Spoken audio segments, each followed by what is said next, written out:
നമസ്കാരം. ഇന്ത്യൻ പ്രധാനമന്ത്രി നരേന്ദ്രമോദി ഇല്ലാതെ എന്ത് ആഗോള ഉച്ചകോടികൾ എന്ന സ്ഥിതിയിലേക്ക് ലോകരാജ്യങ്ങൾ എത്തിയിരിക്കുന്നു എന്നതിന്റെ വ്യക്തമായ ഉദാഹരണമാണ് G7 ഉച്ചകോടിക്ക്. കാനഡയ്ക്ക് വിസമ്മതമുണ്ടായിട്ടും അല്ലെങ്കിൽ കാനഡ പലതരത്തിലുള്ള നയതന്ത്ര പ്രതിസന്ധികൾ നേരിടുന്ന അവസ്ഥയിലും പ്രധാനമന്ത്രി നരേന്ദ്രമോദിയെ ക്ഷണിച്ചത്. കാരണം നമുക്ക് എല്ലാവർക്കും അറിയാം, ആയുർവേദ മരുന്നുകൾ ഉണ്ടാക്കുമ്പോൾ അതിൽ ഏറ്റവും പ്രധാനപ്പെട്ട ഘടകം ഇല്ലെങ്കിൽ ഈ ചുക്കില്ലാതെ എന്ത് കഷായം എന്ന് ചോദിക്കുന്നത് പോലെ മോദി ഇല്ലാതെ എന്ത് ഉച്ചകോടി, എന്ത് ആഗോള മീറ്റിങ്ങുകൾ, യോഗങ്ങൾ ആണ് ഇവിടെ നടക്കുക എന്നത് ചിന്തിക്കേണ്ട അവസ്ഥയിലേക്ക് ഇന്ത്യൻ പ്രധാനമന്ത്രിയും ഇന്ത്യയും എത്തിയിരിക്കുന്നു. അതായത് ലോകത്തിന്റെ സ്ഥിതിഗതികൾ വിലയിരുത്തുന്ന, ലോകത്തെ പ്രതിസന്ധികളും പ്രശ്നങ്ങളും യുദ്ധങ്ങളും അല്ലെങ്കിൽ ആഗോള താപനം പോലുള്ള വിഷയങ്ങൾ അടക്കം ചർച്ച ചെയ്യുമ്പോൾ ഇന്ത്യൻ പ്രധാനമന്ത്രി നരേന്ദ്രമോദി ഇല്ലാതെ ഒന്നും നടക്കില്ല എന്ന ആ ഒരു പ്രത്യേക അവസ്ഥയാണ് ഇപ്പോൾ ലോകത്ത് സംജാതമായിരിക്കുന്നത് എന്നത് അഭിമാനത്തോടുകൂടി മാത്രം ഓരോ ഇന്ത്യക്കാരനും ഓർക്കുക. ഓരോ ഇന്ത്യക്കാരനും തീർച്ചയായിട്ടും നമുക്കെല്ലാവർക്കും അഭിമാനിക്കാവുന്ന ഒരു അവിഭാജ്യ ഘടകമാണ്, ഒരു ഇൻഎവിറ്റബിൾ സോഴ്സ് ആണ് പ്രധാനമന്ത്രി നരേന്ദ്രമോദി എന്നുള്ളതാണ്. G7 നീണ്ട 51 വർഷത്തെ ചരിത്രത്തിൽ ഇതുവരെ 12 പ്രാവശ്യമാണ് ഇന്ത്യയെ സമ്മേളനത്തിലേക്ക് ക്ഷണിച്ചിട്ടുള്ളത്. ഇതിൽ 6 വട്ടവും നരേന്ദ്രമോദി ഇന്ത്യൻ പ്രധാനമന്ത്രി ആയിരുന്നപ്പോൾ ആണ്, അതും 2019 മുതലുള്ള തുടർച്ചയായ സമ്മേളനങ്ങളിൽ.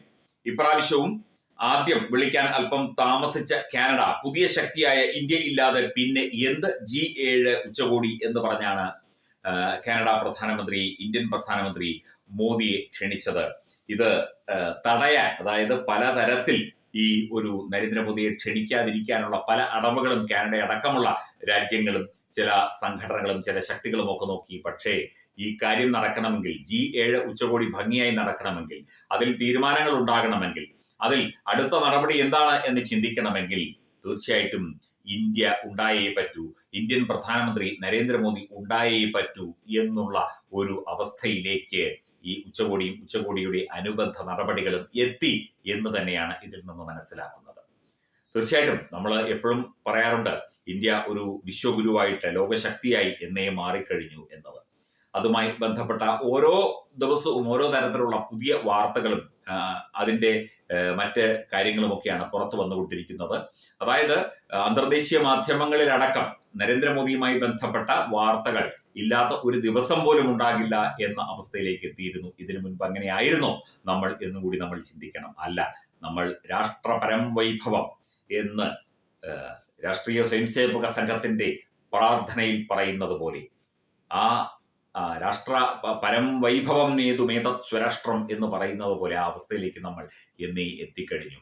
G7 അല്ല, ലോകത്ത് എന്തുച്ചകോടി നടന്നാലും, എന്ത് ആഗോളതലത്തിലുള്ള മീറ്റിങ്ങുകൾ നടന്നാലും ഇന്ത്യ ഇല്ലാതെ, പ്രധാനമന്ത്രി നരേന്ദ്രമോദി ഇല്ലാതെ ഒന്നും നടക്കില്ല എന്നത് തീർച്ചയായിട്ടും നമുക്ക് ഓരോ ഇന്ത്യക്കാരനും, ലോകത്തെമ്പാടുമുള്ള ഓരോ ഇന്ത്യക്കാരനും അഭിമാനിക്കാവുന്ന കാര്യം തന്നെയാണ്.